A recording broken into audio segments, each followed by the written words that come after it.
Iniciamos essa semana já entrando no mistério da paixão de Cristo, como a igreja nesse domingo já diz, primeiro domingo da paixão. E eu quero meditar com vocês que a paixão de Cristo ela é remédio contra todos os pecados.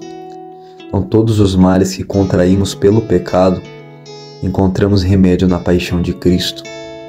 Quando caímos, quando ofendemos a Deus, contraímos pelo pecado 5 maldição ou 5 males, segundo São Tomás de Aquino. O primeiro é a própria mancha do pecado. Baruque 3,10 diz assim: porque estás, ó Israel, na terra dos inimigos e te contaminastes com os mortos. Quando um homem peca, ele conspurca a sua alma, porque como a virtude embeleza, o pecado enfeia. Então, Baruque ele entra nessa dimensão da mancha, da contaminação. Acho que ele usa o exemplo dos mortos aqui. Mas os santos da igreja viam, e existe realmente a contaminação espiritual, mas existe a contaminação do pecado, que só é sanada pelo sangue de Cristo. Por isso que quando Jesus ele está ali ao alto da cruz, é transpassado aquela lança e sai sangue e água. Então o batismo ele lava a alma da sequela e da consequência do pecado original de Adão e Eva que trazemos. Por isso essa necessidade de batizar a criança. Coisas que muitos protestantes não conseguem enxergar. E aí desde lá da antiguidade a gente vê, né, essa questão do pagão, do pagãozinho. Até a roupa, né, do batismo chama pagãozinho. Por quê? Porque a criança realmente ela tem esse domínio das trevas. E é o batismo que vai lavar essa criança da fúria diabólica, da consequência da desobediência de Adão e Eva.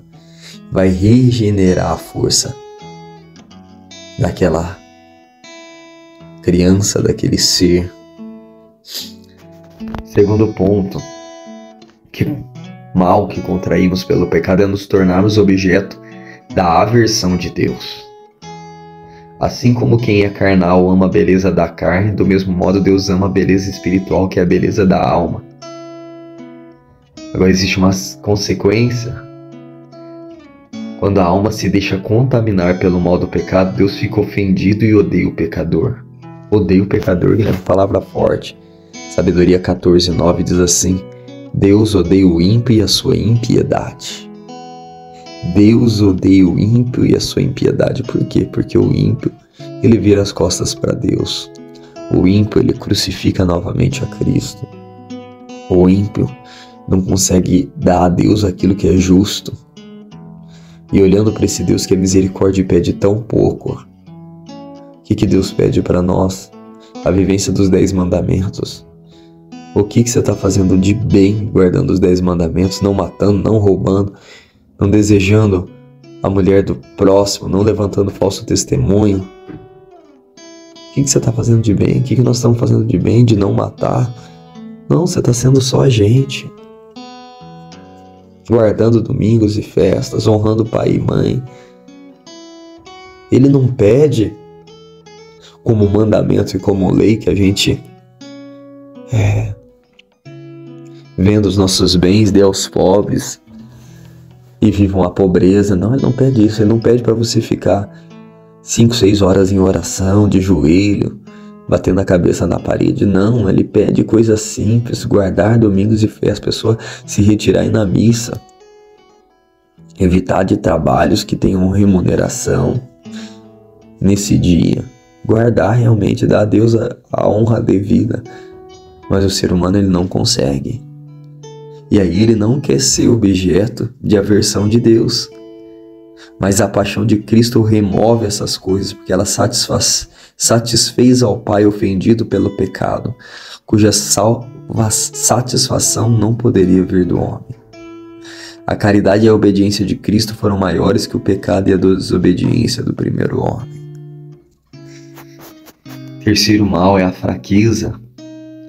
O homem pecando pela primeira vez pensa que depois pode abster-se do pecado. Acontece, porém, o contrário. debilita-se pelo primeiro pecado e fica inclinado a pecar mais. A pessoa fica fraca quando consentimos no erro e consentimos já com conhecimento. Não, eu não quero ir na missa hoje. Hoje eu estou muito cansado. Eu sei que é pecado, mas eu vou ficar aqui. Então no outro domingo vai ser mais difícil dela ir. E no outro. Por quê? Porque cada vez que ela vai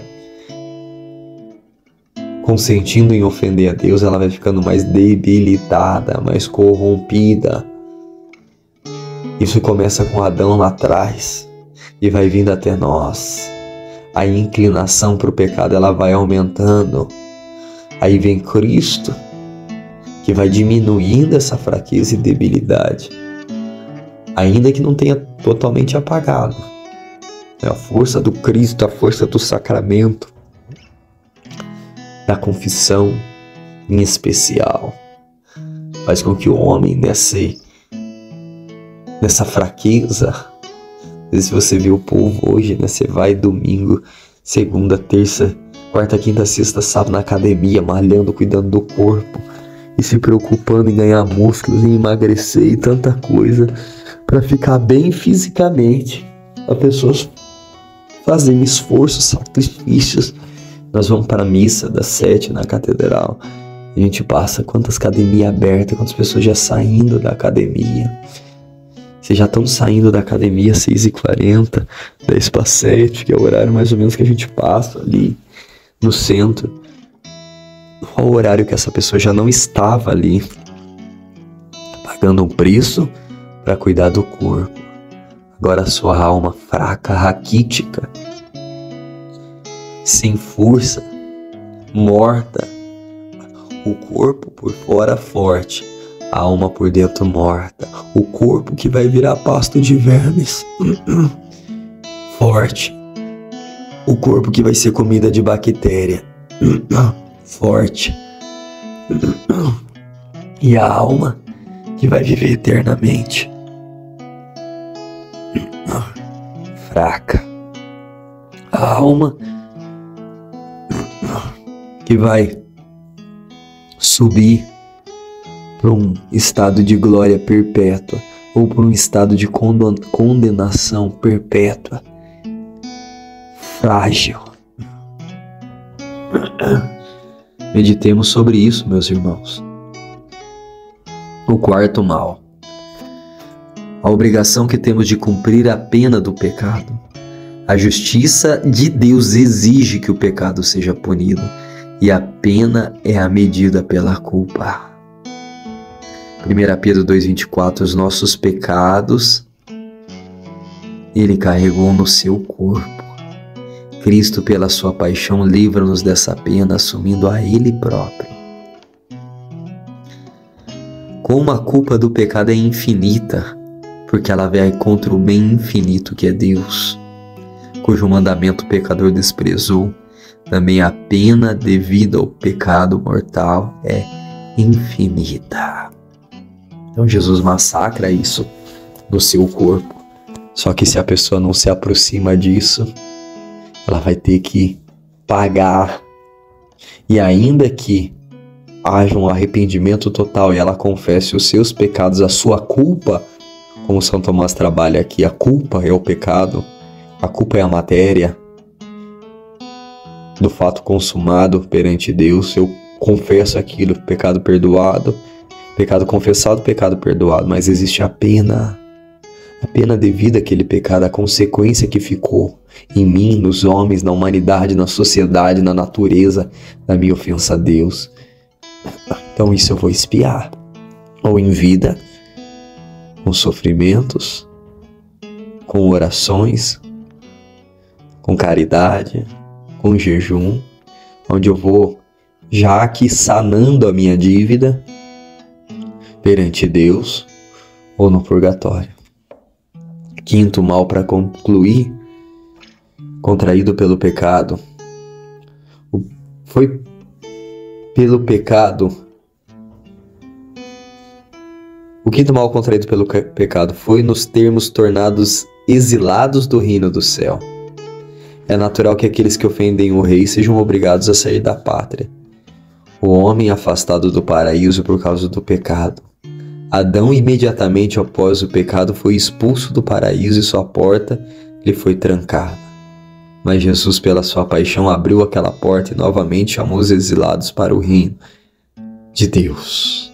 Lucas 23:43, estarás hoje comigo no paraíso. Quando foi aberto o lado de Cristo, foi também a porta do paraíso aberta. Quando seu sangue foi derramado, a mancha foi apagada, Deus foi aplacado, a fraqueza foi afastada, a pena foi expiada e os exilados foram convocados para o reino.